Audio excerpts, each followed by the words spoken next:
In this slidecast, we're going to look at customer segments. Customer segments is the building block at the very right-hand side of the business model canvas. And the entire canvas is geared towards creating value for the customer. What's a customer segment? Basically, it's the group of people, users, or organizations you're creating value for. It's whose problems you're helping solve or needs you're helping satisfy. Now, traditionally, we describe customer segments with demographics, psychographics, and their behavior. We're going to add something else to this. We're going to add the jobs to be done concept. What are customers trying to get done in their work and their lives? So we're not just going to ask who our customers are. We're also going to ask what jobs are they trying to get done? What's this jobs to be done concept? It's a concept that was framed by two groups. The first one around Harvard professor Clayton Christensen.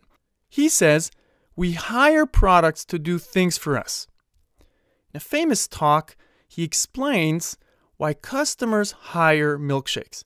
They hire milkshakes to help them get a job done. And it turns out it's to kill the time during a long and boring ride to work, not just to fill them up. The other group is around Tony Ulwick, founder of the consulting company Strategind. He says we'll get much better results if we focus on what customers are trying to get done, what jobs they're trying to get done. So let's define the job to be done concept. It's basically a fundamental problem customers hope to address or a need that they hope to satisfy. It's what customers hire a product or service to do for them. Now, why does this all matter? We'll briefly look at a very simple example, wealth management services. This is the service that banks offer to their wealthy customers. So, their customer segment would be high net worth individuals, people or families with more than $1 million of investable assets, and they offer them wealth management services. But people might look the same. If we ask what jobs they're trying to get done, maybe the picture looks very different. One group might be focusing on retiring very early, and the other group might be focusing on having an impact with the money that they earned. The consequences for the business model is obviously very important because you will have very different value propositions for these different customer segments or the different jobs to be done. And the entire business model canvas will be geared towards solving these customer jobs, helping them get these jobs done in a profitable and scalable way. So the lesson here is that it can be very interesting to segment customers not just based on who they are, but based on the jobs that they're trying to get done. Now let's finish this jobs concept just by looking at three different job types. Functional jobs, basically very technical, social jobs, and emotional jobs. Let's dig into this. Functional jobs entails getting a task done or solving a problem. This is very technical. So in wealth management, this might be, hey, I need somebody to manage my investable wealth. Social jobs, on the other hand, describe how a customer wants to be perceived by others. So in wealth management, I might say, hey, I want to show off my success, or I'd like to meet like-minded people. And then the third one is emotional jobs that describe how a customer wants to feel. And in wealth management, that might be, I want to sleep well at night. I don't want my money to be at risk. I want peace of mind. So we have three very different types of jobs. Now you'll learn a lot more about the jobs to be done concept when we study customer profiles later on when we talk about the value proposition canvas. Now let's look at a very different concept. Direct customers versus indirect customers, intermediaries. And to study this, we'll look at a simple example. We'll look at Nestlé, the biggest food company in the world, and we'll look at one of their yogurt brands.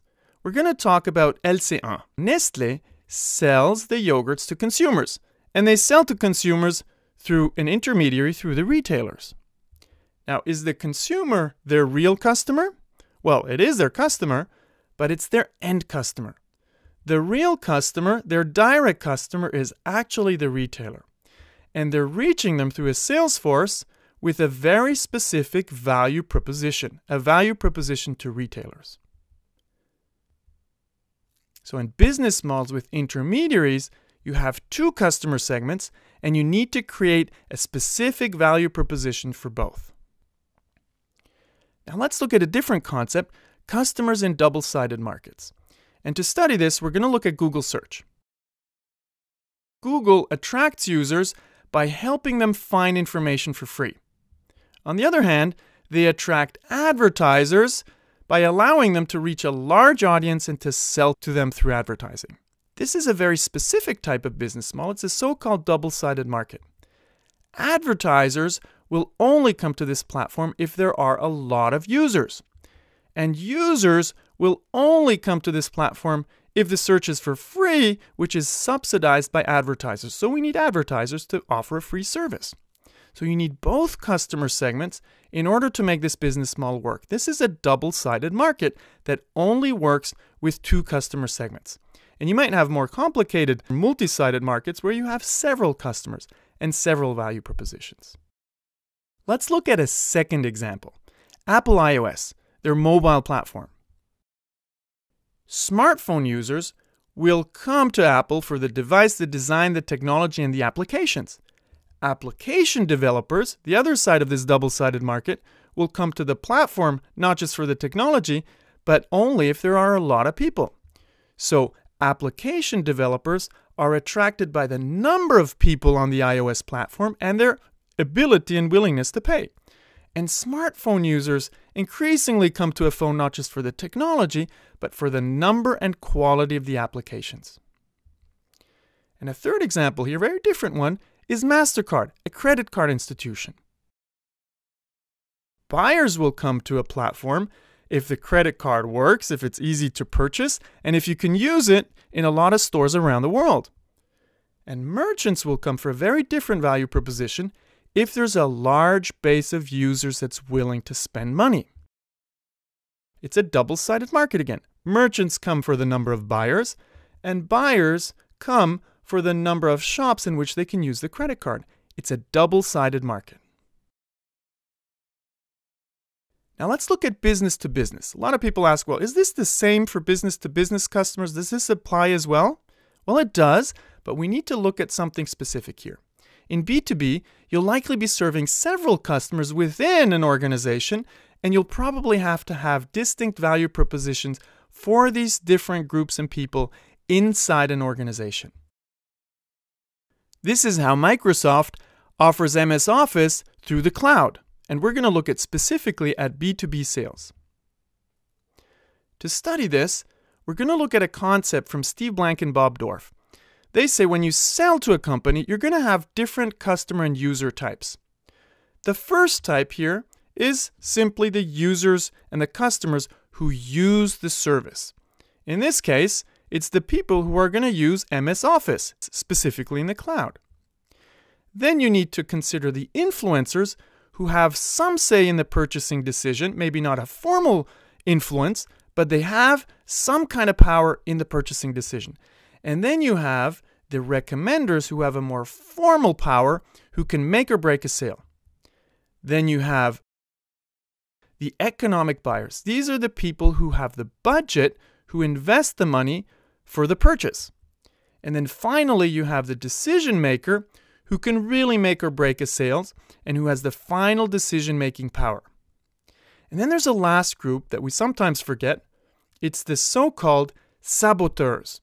These are people or organizations that could undermine the purchase even if they have no direct interest.